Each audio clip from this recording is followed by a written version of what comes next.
Chapter 6 of Snow Treasure. The next night saw Norway blacked out from one end to the other, over 1,000 miles and not a light.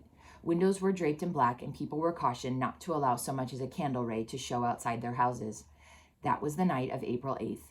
Throughout the country was the feeling of impending evil. It was as if some unknown terror would come out of the deep shadows. Children who were old enough cried themselves to sleep, but it wasn't only the children who were afraid.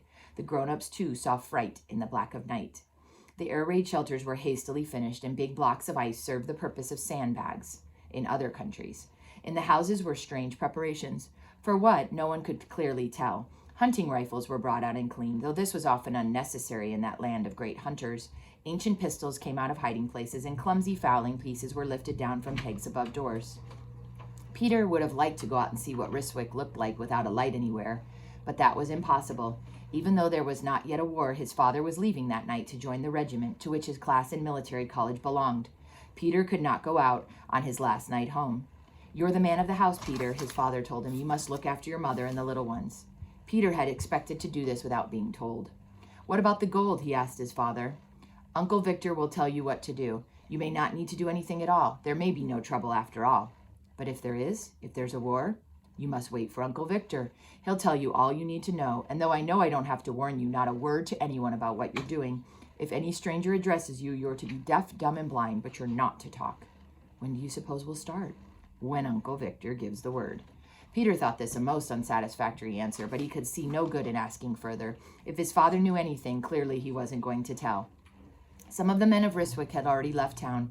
Nance and the sailmaker had gone, and Michael Berg's father, and many more. Mr. Anders, the schoolmaster, too. With him away, that day had been a holiday, as would be the morrow and every other day. But what was the good of a holiday like that? No one wanted to play. They tried all the games they knew, but no one seemed to enjoy any of them.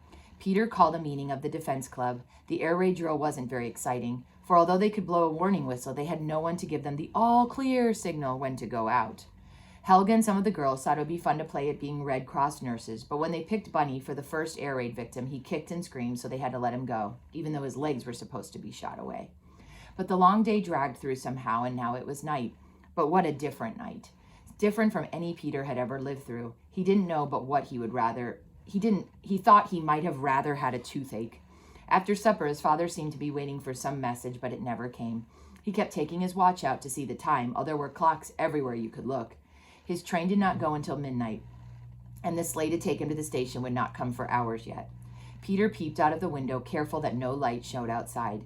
There was nothing but darkness. There wasn't even a sound in the terrifying void. The world seemed to have come to an end at Peter's house, and life could not be possible in the blackness beyond. When the hour finally came for Mr. Lundstrom to leave, they all tried to be cheerful. Peter's mother even started to make a little joke. Old Peer Garson shuffled in for the bags, and then the door closed and blotted out Peter's father in the black of the outside. Mrs. Lundstrom turned to Peter in a flood of tears. He tried to comfort her, but there was little he could say. "You've me, Mother. I'll not let anything happen to you. Father said I was to look after you and Lavisa and Bunny, and I will." She smiled as she spoke. "I know, Peter, I'm being foolish. After all, I do have you." 4 hours after that, German parachute troops landed in Norway, and though all the ports clear into the Arctic Circle, soldiers and Marines poured out of merchant ships in the harbors.